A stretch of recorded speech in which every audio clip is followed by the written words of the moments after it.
이번 시간에는 생태적인 분류에 관련된 내용을 한번 보도록 하죠. 먼저 생존 연한에 따라서 분류를 합니다.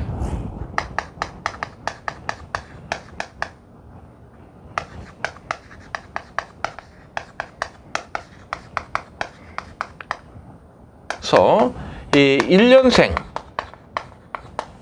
그리고 2년생 0년생 이렇게 구분을 해볼 수가 있는데 1년생을 다시 춘파 1년초 그리고 추파 1년초 이렇게 구분해 볼 수 있습니다. 여기서 춘파 1년초 이렇게 표현하면 춘파, 가을에 파종해서 1년만 사는 애들. 그러면 가을에 파종을 해서 여름, 가을, 춘파, 봄에 파종해서 여름, 가을까지 해서 꽃이 피고 열매가 맺고 그리고 죽는 이러한 경우를 춘파 1년초. 추파 1년초는요 반대겠죠. 가을에 파종해서 겨울을 지나고 그 다음에 봄 또는 여름까지 해서 꽃이 피고 열매를 맺고 그리고 죽는 경우. 그런데 이 추파 1년초 같은 경우는 어때요? 추파 1년초 같은 경우에는 가을에 파종을 해서 겨울을 넘긴다. 그러면 이 12월에서 1월이 넘죠. 그래서 이 해를 넘긴다고 해서 이걸 다른 표현으로 월년생이라고도 표현합니다. 월 넘어간다는 개념이에요. 그래서 해를 넘기는 것들 해서 이것들은 이 생존 연한이 1년입니다. 그래서 동일한 계절을 두 번 거치지 않습니다. 그런데 2년생 같은 경우는요. 봄, 여름, 가을, 겨울, 그리고 봄, 여름 이러한 그 과정들을 거쳐서 그래서 봄이나 여름이라는 이 계절을 두 번 겹치는 경우에는 이 2년생으로 보고 있습니다. 그래서 이 2년생의 특징을 보면 이 봄부터 가을까지 이 겨울을 넘기기 전에 1년 차에는 이 영양 생장을 하고요. 그리고 이제 겨울 지나고 그 이듬해 봄 또는 여름에 꽃이 피고 열매를 맺는 이 생식 생장을 하는 이러한 스케줄을 갖는 것들을 우리가 2년생 그리고 0년생은 다른 표현으로 이 다년생 식물 이렇게 구분해 볼 수가 있습니다.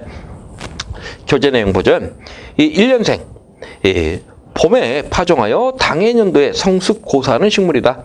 그리고 월년생 가을에 파종하여 다음에 성숙 고사하는 해서 1년생에는 벼, 대두, 옥수수, 수수 해서 봄에 파종해서 가을에 수확하는 것들은 전부 다 1년생입니다. 그리고 그 1년생 중에 좀 더 구체적으로 나누자면 춘파 1년초 이렇게 표현하기도 하고요. 이 월년생은 추파 1년초라고 얘기를 합니다.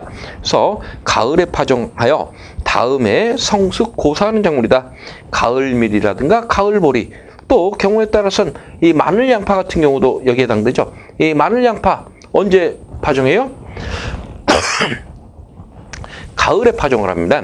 그리고 나서 수확은 그 이듬해 5, 6월 정도. 그래서 이렇게 가을에 파종해서 그 이듬해 수확하는 것들 이것들을 우리가 월년생 이렇게 표현하고요.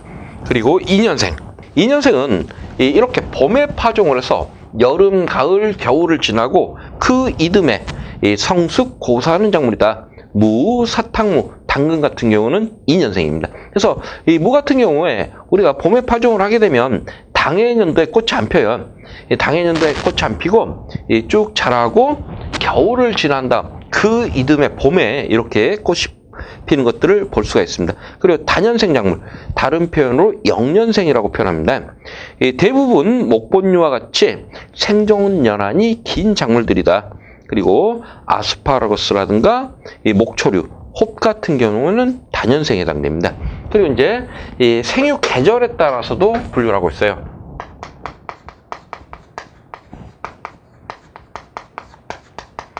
그래서 하작물,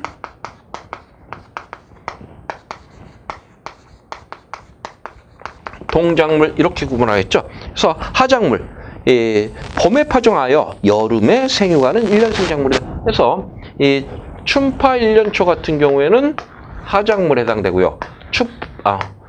추파 1년초 같은 경우는 동작물에 해당됩니다.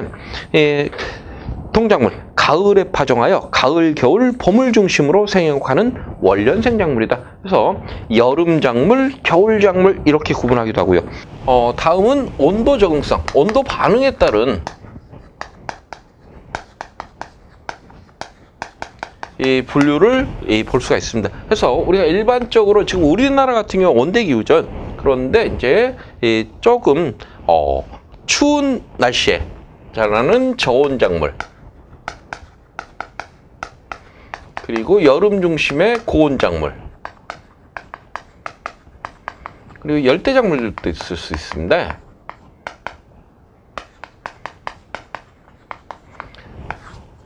내용 볼까요?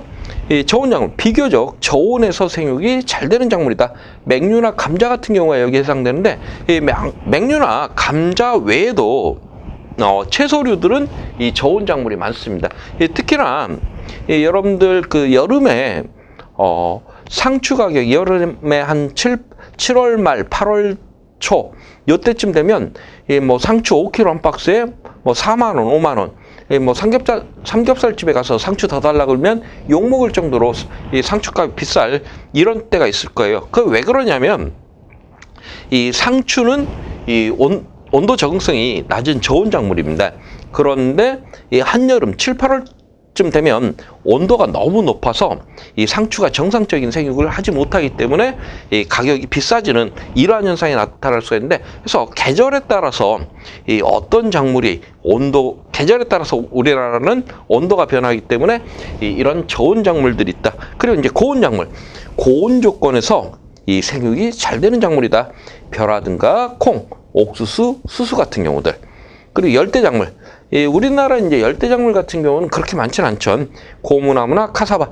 이제 그 경우에 따라서 요즘은 뭐 바나나 같은 경우 열대작물들 우리나라에서 좀 재배하는 경우들이 있습니다. 좀 뭐 여러분들 이제 그 2차에 가보시면은 이 감귤 같은 경우에는 이 지역 구분이 없어요. 감귤 하면 예전에는 제주도 이렇게 했는데, 뭐 한라봉 같은 경우에 뭐 나주 같은 지역에 한라봉 농사 지은 지가 뭐 15년, 20년 됐습니다. 그래서 지금 감귤 같은 경우 강원도에서까지도 이 재배가 되고 있는 상황이에요.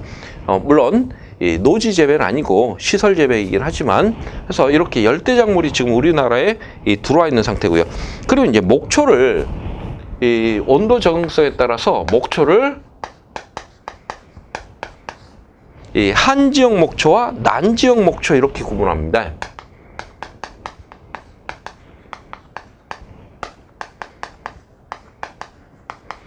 이제 우리나라는 이제 목초 재배는 그렇게 많지는 않죠. 이제 목초를 재배하는 것은 거의 대부분 뭘 목적으로 해요? 사료를 목적으로 하는데, 이 한지역 목초, 이 다른 표현으로 북방형 목초라고 표현하고 있습니다.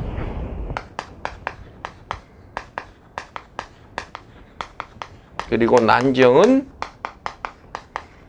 남방형 목초 이렇게 표현하는데, 이 한지역 목초가 가끔 뒤쪽에서 이제 출제가 되는데, 이 한지역 목초는 북방, 우리나라보다 조금 위도가 높은 이런 지역에서 재배되는 그러한 그 목초 종류인데, 이것들은 이 온도 적응성이 낮습니다. 그래서 이제 우리나라 봄 기온 한 3, 4월 정도 기온이 얘네들의 이 저온이에요. 그런데 우리나라 지금 5월 중하순 정도 되면 벌써 기온이 30도 이상 올라가기도 합니다. 그러다 보니까 얘네들은 봄에, 이른 봄에 온도가 알맞기 때문에 많이 목초 생산량이 집중이 되는 그러한 현상이 나타나고요. 그리고 이제 5월 넘어가 6월, 7월 되면은 이 목초들이 어때요? 온도가 너무 높아서 죽는, 생육이 저조해지거나 심한 경우에는 죽는 이러한 현상이 나타나는데, 그런 것을 하고 현상이라고 표현하고 있습니다. 그래서 얘네들은